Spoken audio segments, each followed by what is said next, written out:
Welcome to this explainer. Today, we're diving into a topic that's literally been making headlines recently, the tea worker protests in Sylhet, Bangladesh.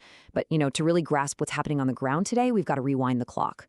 We're going to unpack the incredibly dark historical origins behind these modern protests. We are talking corporate espionage, mass displacement, and a legacy that absolutely still shapes the world right now. Let's get right into it. What is the hidden history inside your teacup? Think about it for a second. Every single morning, millions of us sit down to enjoy a warm, calming cup of tea. It's a daily ritual, right? But how often do we actually stop and ponder its true, hidden cost? The foundation of this everyday comfort is something most of us are completely unaware of. Section 1. The true cost of tea. So to really understand these current protests, we have to completely reevaluate this globally beloved beverage. We've got a huge paradox here. On one hand, you have the refined, relaxing, kind of elite experience of drinking tea. But then, that is contrasted sharply against the brutal, grueling reality of the labor required to actually produce it. That massive disconnect between peaceful consumption and just exhausting labor is exactly what fueled the historical injustices we're about to explore. Section 2. Robert Fortune's Great Heist. Honestly, this part of history reads almost like a 19th century spy thriller. For centuries, China held a strict, absolute monopoly on tea production. They guarded the secrets of cultivation incredibly closely. Meanwhile, the rapidly expanding British Empire had developed this insatiable desire to control the global tea market. They knew they couldn't just keep buying it from China forever. They had to break that monopoly. But think about it. How do you actually steal a heavily guarded agricultural secret from a massive empire? Well, you send in a spy. Enter a man named Robert Fortune. To shatter this monopoly, the British sent Fortune into China entirely undercover. He literally traveled deep into the Chinese interior wearing traditional Chinese dress and a full disguise, all for one purpose: to secretly steal tea plants in seeds. And crazy enough, he pulled it off. He managed to smuggle these precious plants right out from under the authorities' noses. This wasn't just some minor theft. No. This was an unprecedented act of corporate espionage, and it would fundamentally shift global agriculture forever. Section 3. Building the Tea Empire. So once Robert Fortune successfully smuggled those stolen plants out of China, they eventually took root in the Indian subcontinent.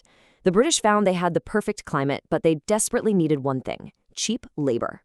In the 1890s, they pushed aggressively into new territories, places like Nagpur, Madhya Pradesh, Uttar Pradesh, and heavily into Assam and Sylhet. By 1901, the early, highly organized waves of migration began pushing workers straight into these new gardens. Fast forward just a bit to 1913, and this mass displacement had reached absolutely staggering numbers, all to build the infrastructure of the global tea trade. Section 4. Displacing 1.9 million Bengalis. Behind all this rapid agricultural expansion was a very, very real human cost. 1.9 million. 19 lakh. Just take a second to let that staggering figure sink in. That is 1.9 million Bengali citizens. These weren't just statistics on a colonial ledger. These were real individuals, real families, entire communities whose lives were completely upended. These 1.9 million people were massively uprooted from their homes and relocated to become the labor backbone for those sprawling new tea gardens in Assam and Sylhet. The British needed a captive workforce. They needed people to clear the land, plant those stolen seeds, and meticulously harvest the leaves. The sheer logistical scale of moving nearly 2 million people in the early 1900s is honestly hard to even comprehend. But how they actually got them to move, well, that is where the story gets even more tragic. Section 5. A Legacy of Labor. You see, these people didn't just volunteer to pack up their entire lives and head to grueling agricultural camps. The British employed some deeply deceptive tactics.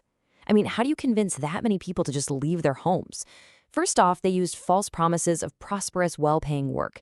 Second, and I find this incredibly fascinating and equally tragic, they actually lured people using the absolute marvel of the time: cinema. Recruiters promised viewings of moving pictures just to gather crowds, and then lured them away. Because of this, students and ordinary workers ended up leaving their families behind in places like Dhaka, completely unaware of the brutal reality they were walking into. It turned out to be a one-way journey. Once these laborers arrived in the tea gardens, those grand promises evaporated instantly. They were effectively trapped in a cycle of grueling, endless labor. Separated from their families and completely isolated behind the gates of the tea gardens, they became a localized, heavily dependent workforce. This rigidly structured system of exploitation literally laid the foundation for the tea industry we know today. And that leaves us with an absolutely critical question. How does this 19th century history, the corporate theft, the deceptive displacement of 1.9 million Bengalis, all those false promises, how does that echo in the tea gardens of Bangladesh today? When you see modern protests in Sylhet, you aren't just looking at a standard modern-day labor dispute. You are witnessing the enduring, heavy legacy of a colonial system built entirely on exploitation. So the next time you sip a warm cup of tea, ask yourself, what is the true cost of this comfort, and how have we really moved past the shadows of its history? Thank you for joining me for this explainer, and remember to keep asking the big questions.